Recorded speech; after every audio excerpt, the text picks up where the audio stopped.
This program on investing under regulation crowdfunding is not investment advice.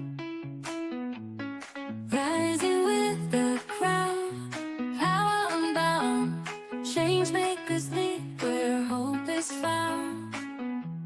Superpowers for good, shaping the fate. Investors and dreamers open the gate. Super Crow stands loud, proud and true, building tomorrow for me and you. Welcome, everyone, to the Superpowers for Good show from the Super Crowd. I'm your host, Devin Thorpe, and I want to welcome everyone to the show, but I especially want to welcome our new viewers.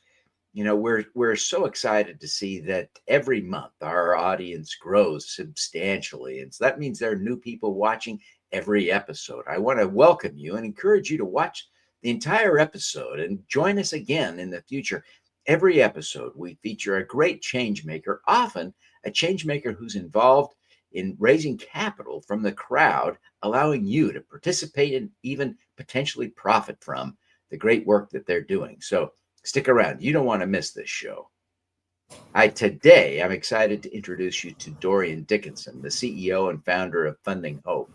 He's a tremendous human being and one of our great supporters and sponsors here at the Super Crowd. Dorian, welcome to the show. Hi, Devin. Great to see you again.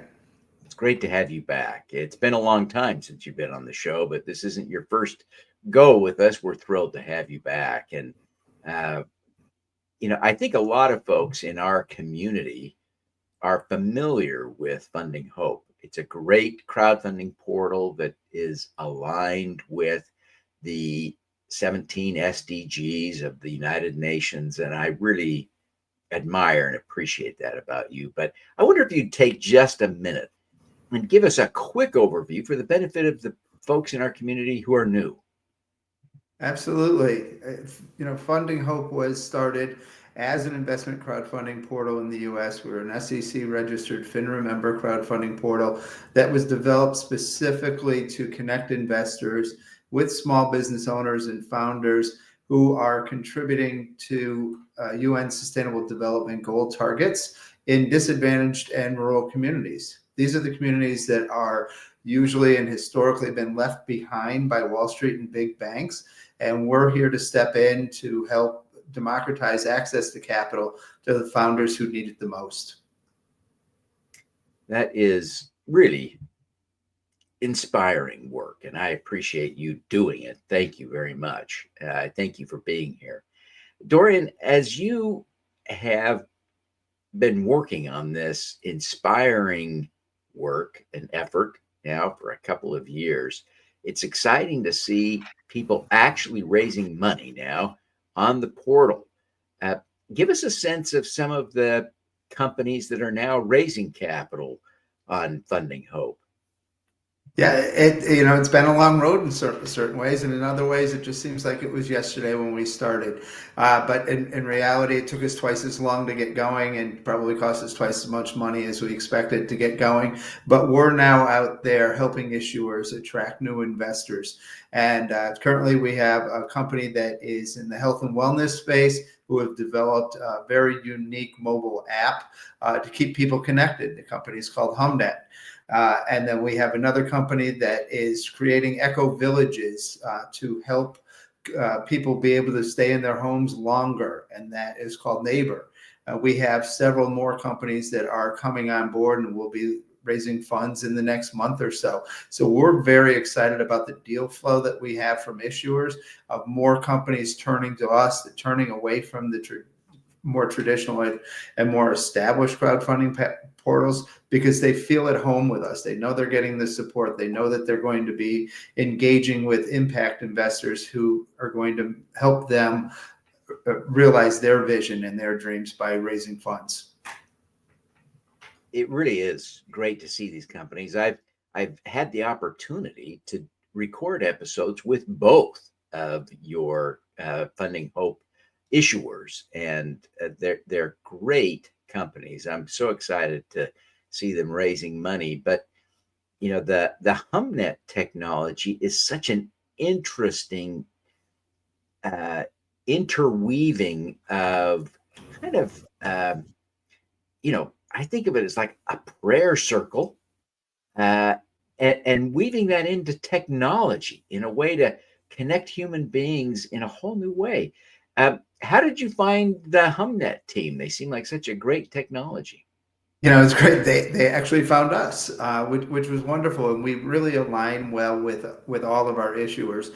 In that, hūmNET, using them as an example right now, they're from a rural community in Vermont, and they recognize the importance of people being connected, and that's what they aim to do with the funds that they're raising, is being able to keep people connected and throughout using the mobile app and being able to develop new relationships so that people don't feel alone and other people share their empathy with them.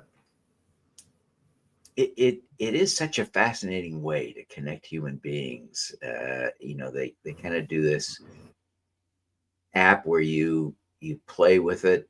It's just a weird way, but you literally touch your phone and it sort of vibrates while other people are doing it too, to bring you sort of into a focused connection with people who are thinking about, worrying about, praying for the same thing, whether you're thinking about climate solutions, ending poverty, or grandma's health.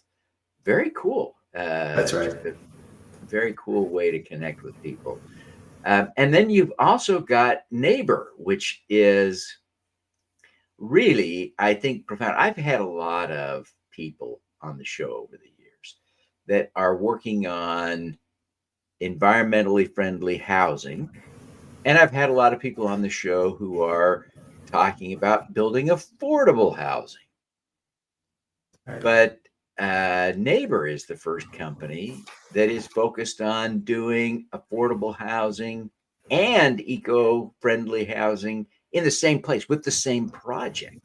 Really kind of inspiring. What do you see that you like about this project? They really align well with what our qualifications are for issuers on the platform. They are solving and aiming to solve a number of UN Sustainable Development Goal targets, and they're very engaging. It's another situation where they're coming from being minority founders, coming into a project. The innovation is there, and they want to raise capital from the community that's going to engage with them and help them realize their dreams of growing these eco-friendly and sustainable communities. It is really a cool and exciting technology to consider. Dorian, as you think about what's going on here with these companies and with FundingHope, what do you see as the potential for investments to really make a difference in the world? I think some people don't see the connection, right? They get how donations help to solve problems, but they don't necessarily see how investing can address problems. What do you think? Yeah, I think more people are understanding what impact investing means. People want to see that their investments are going to causes and companies who are making a difference and are going to make a difference for future generations. And regardless of what the politics and the media is saying about sustainable development or other words that they are being used, people want to see a positive impact from the investments they're making. It's a brain function that actually, when you're doing something that will have an impact for others, it actually releases serotonin and actually makes you feel better. So your investments are going to help you feel better by making impact investments. That really is, I think, a great point, and I'm excited to echo and share that message, because I think it is so important to understand, because there's such an infinite opportunity when we give our money away, and I hope people will generously. But when we give our money away, we are limited by the amount of money we have. But when we invest, if we invest wisely, we're not limited, because the money comes back and we can do it again and again and again. And if we're investing well, we can do it again and again more, because we're getting more back. So it really has unlimited potential for for good. What drew you to crowdfunding originally? It's an interesting little niche today, even though I think the potential is huge. What drew you to this space? It really is still a niche, and crowdfunding is still new, and investment crowdfunding is even newer from what's out there. So where before COVID, I was operating as an infrastructure and rural development specialist in developing countries and conflict zones around the world, and I saw the impact of what small investments can do in communities. But sadly, when COVID hit, as you can imagine, my business went from 100 to 0 in like 48 hours. It took me some time to realize what I was going to do next, but my focus looked at how can I help communities back in the United States? How can I use that experience that I've gained to help the communities most in need here in America? And it always circled back to either a lack of investment or disinvestment in the communities and the businesses in the communities that then caused increased poverty, increased hunger, poor education, increased crime rates, challenges with sanitation and water. So I said, how do we now get more investment back into these communities that have been left behind by Wall Street and investment banks and large banks? And it really circled back to understanding what that power of community investment could be, and to being able to develop that avenue, that portal for community investment to really engage the founders most in need, to help the communities most in need. And when you invest in projects that are on FundingHope and in the communities that are in need, you're actually creating local jobs and building communities that we can all appreciate and understand, that we want to have safer, healthier, and cleaner communities. And that's what led me to crowdfunding.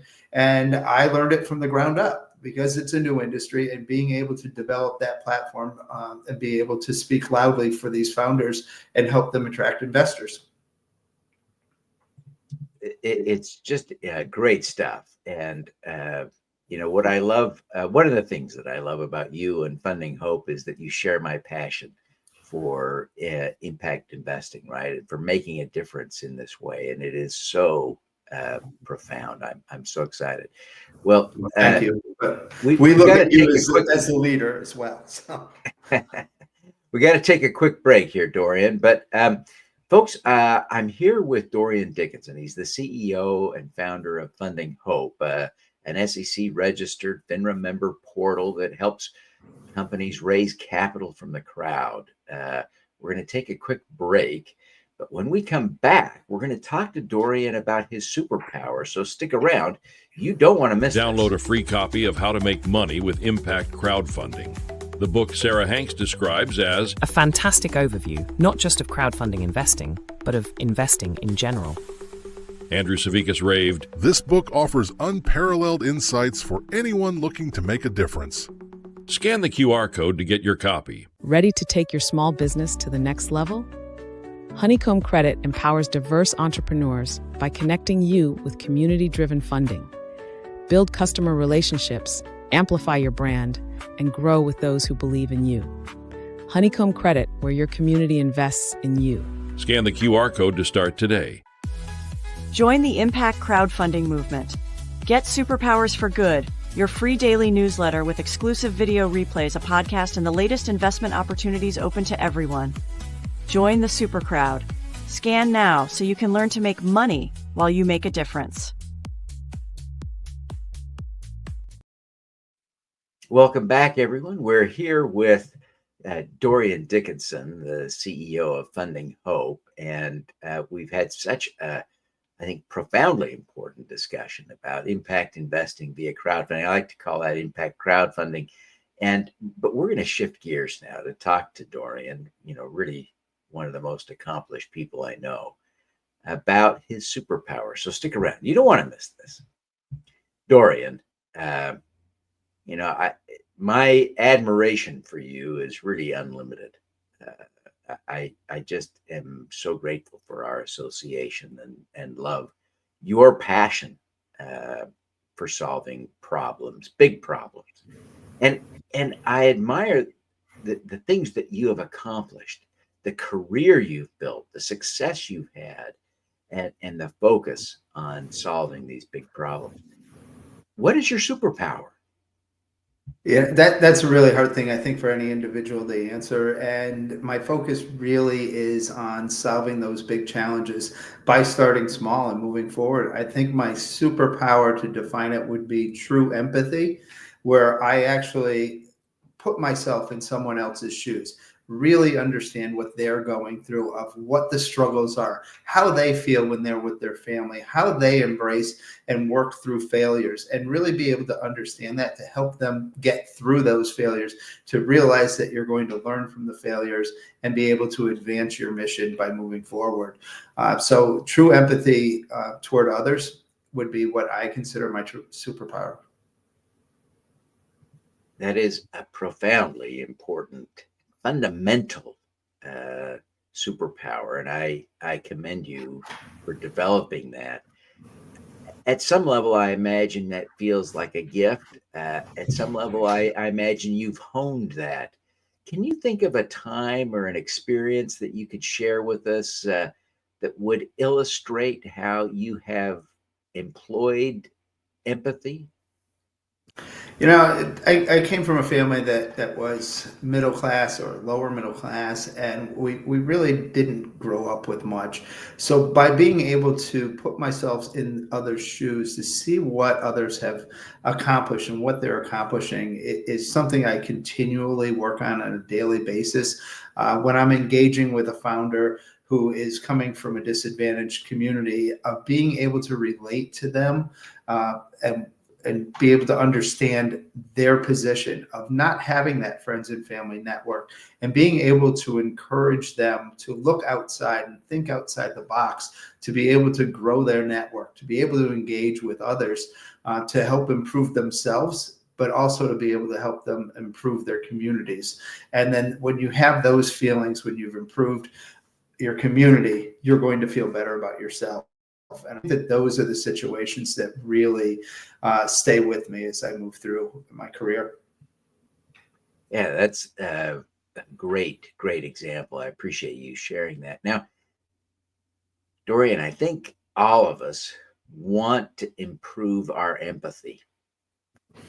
And I think all of us need to improve our empathy a little bit.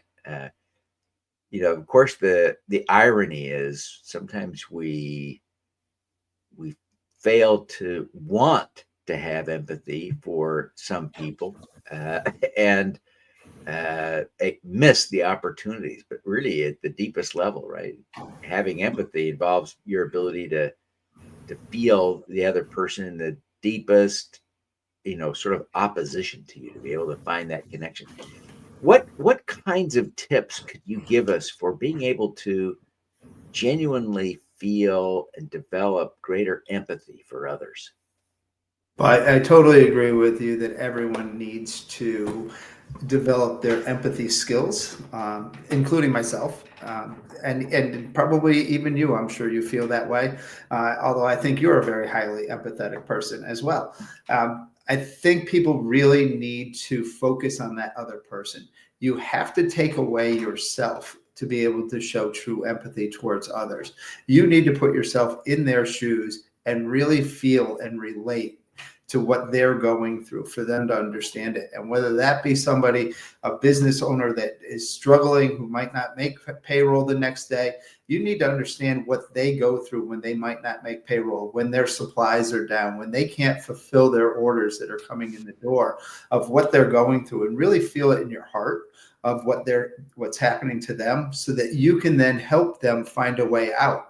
Because when you step back out, you're looking at it from a different perspective of how you can help solve them. And sometimes you bring the solutions that they're looking for. And if nothing else, you'd bring some encouragement to them, so that they can see that there is still hope and there still is opportunity for them moving forward. I think that's a great reminder. I think there may be some practical things that we can do almost as exercises, right? I think about when we're trying to build a muscle, right? A literal muscle, right? There are exercises we can identify that would allow us to strengthen that muscle.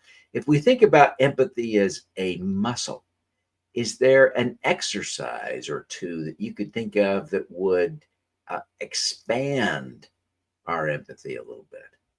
Absolutely. And I think I try to do it every day is you've got to get outside of your bubble. You need to go relate to people who are not living the circumstances that you're doing one way or another. You need to talk to others. You need to actually feel what they're going through to be able to work it. And it needs to be done every day. That's the exercises that you need to do. If you want to be a good runner, as I know you are, Devin, you've got to go out there and run. So when you want to show true empathy, you have to go out there and engage with others who are not in the same situation you are and not in the same socioeconomic background that you have. That is such a great reminder, because, it's easy to feel somewhat, empathetic towards someone who's a lot like you, right? You understand their situation and you can feel their pain. And yet the challenge is to feel empathy for someone who's very different.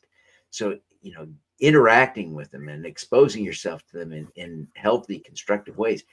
Can you think of any specific examples of things that you've done to put yourself in those situations where you are literally face to face with someone in a very different circumstance? As you know, I have a daughter that's about to turn 16, but when she was 6, she started to look at the homeless on the streets of Chicago and New York in a different way, and she said she wanted to help them.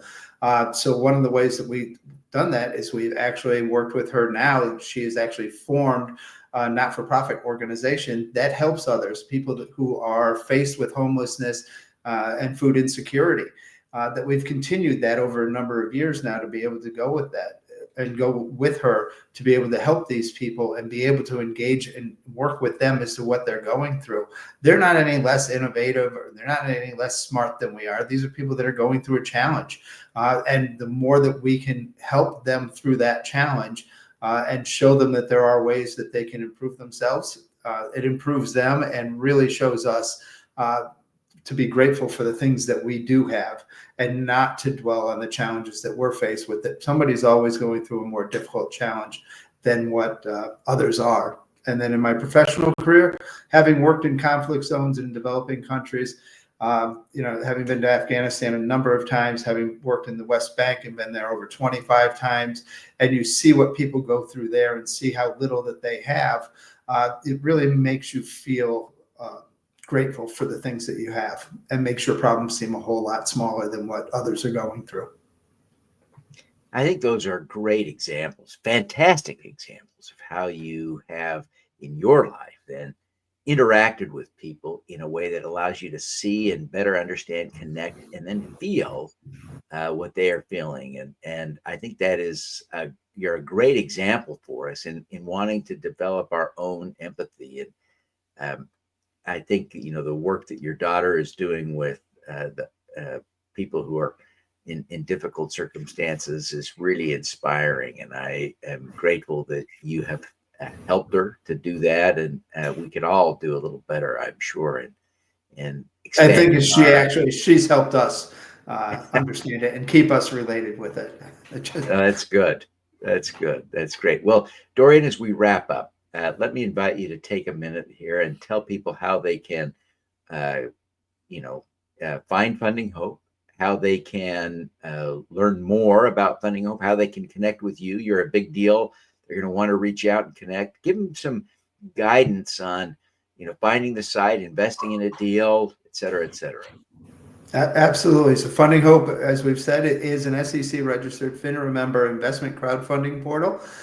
You can check out the companies that are startups are raising funds on our platform now by going to fundinghope.com.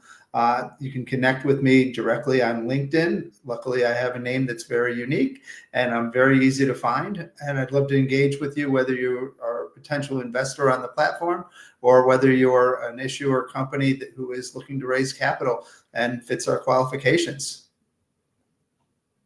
That's fantastic. Fantastic. One of the great things I love to remind people is that everyone is a potential investor, including the people who are potential issuers. So this is a great reminder, folks. I want to encourage you to take advantage of the opportunity. Go learn more about hūmNET and NEIGHBR that are raising capital on FundingHope right now.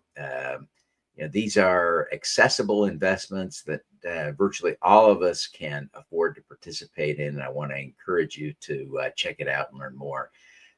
Dorian, we want to thank you for being on the show today and wish you every success in the great work that you're doing. Thanks again, Devin. It was great to engage with you, and I'm looking forward to growing FundingHope, but more importantly, to grow the communities, because as you said, everyone can be an investor with impact. All righty. Now let's do some good.